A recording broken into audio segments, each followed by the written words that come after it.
Okay, these are some of the background pictures and add-ons that are in the Kodi build.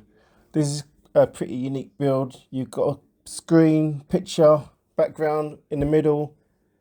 On the left is sort of like the menu, and on the far right is the sub menu. And then if you go, how do you do it? You have to go left or right or something like that.